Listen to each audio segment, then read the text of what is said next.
غرباء غرباء غرباء غرباء غرباء غرباء غرباء دجال اس وقت نکلے گا جب لوگ اس کا ذکر بھول چکے ہوں گے، اس کے ذکر سے غافل ہو جائیں گے. یعنی نہ تو کوئی دجال کا ذکر کرے گا، نہ دجال کا ذکر اس کے بارے میں وہ سوچے گا.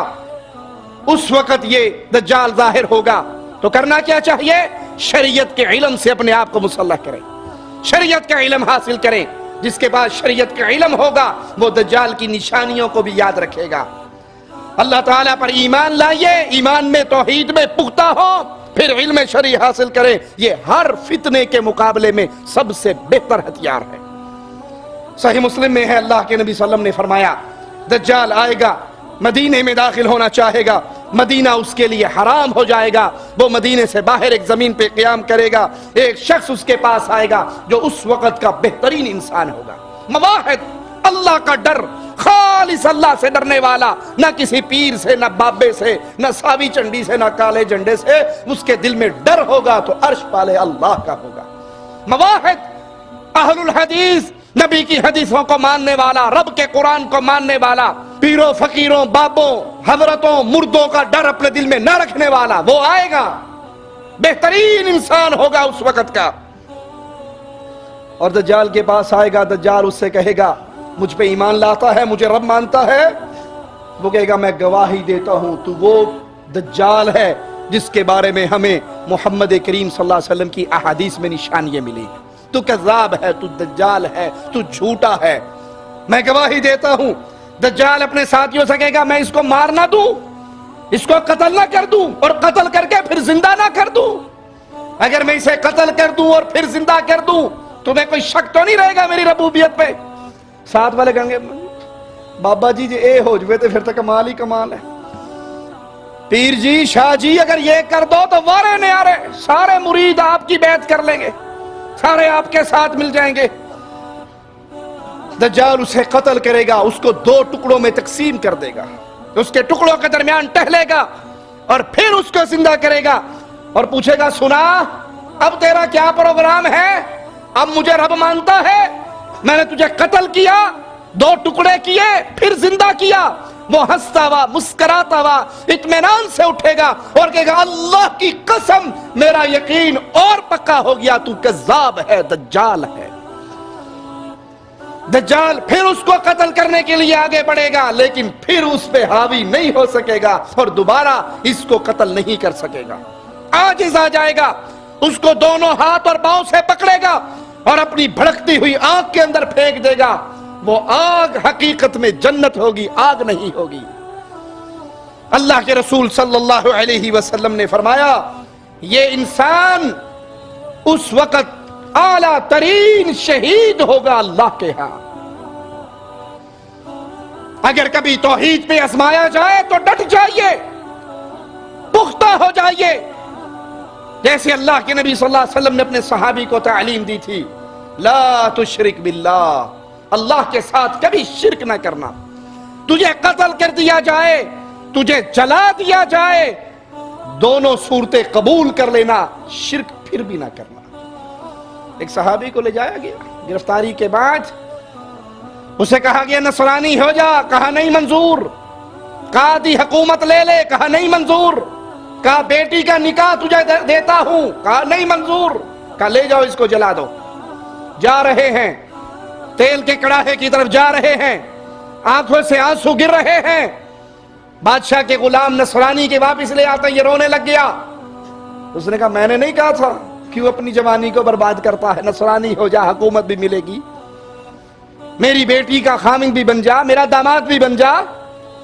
کہا ظالم مجھے یہ کوئی سودا منظور نہیں ہے. کہا پھر کیوں رو رہا تھا؟ میں نے تو تیرے رونے اور ڈرنے کی وجہ سے بلایا ہے تجھے واپس.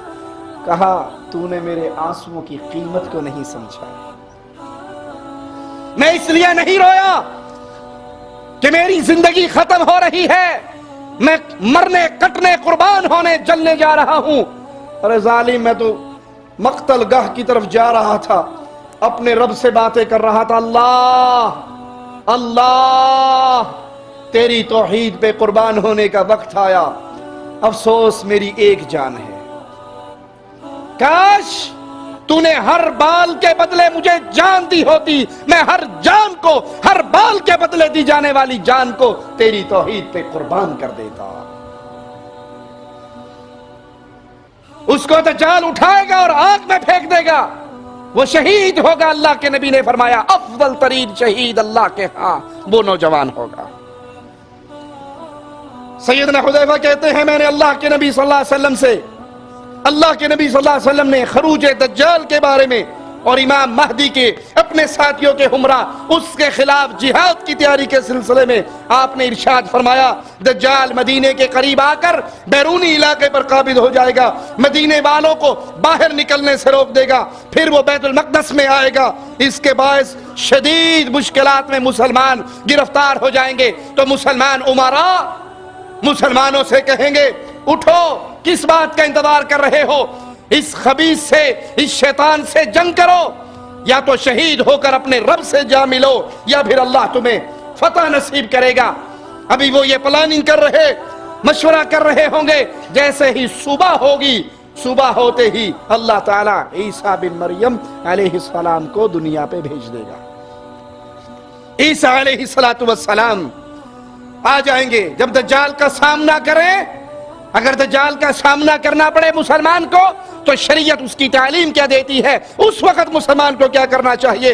حدیث رسول ہمیں بتاتی ہے کہ اس کی آنکھوں کے درمیان کاف فا را یہ کھلا ہوا واضح لکھا ہوا ہوگا، جس کو پڑھا لکھا ان پڑھ سارے اس کو پڑھ لیں گے۔ تو اللہ کے نبی نے فرمایا جو تم میں سے اس کو پالے اس کو چاہیے کہ وہ اس کے منہ پہ تھوک دے اور سورۃ کہف کی آخری آیات، پہلی ابتدائی آیات کی تلاوت کرے، اسے ایک مومن آدمی پر تسلط دیا جائے گا جس سے وہ قتل کرے گا، پھر اس کو زندہ کرے گا۔ مسند احمد میں ہے رسول اللہ صلی اللہ علیہ وسلم نے فرمایا تمہارے جانے کے بعد گمراہ کن دجال ظاہر ہوگا، اس کے سر کے بال سخت کھردرے ہوں گے۔ جس نے یہ سن کر کہا وہ یہ دعویٰ کرے گا میں تمہارا رب ہوں۔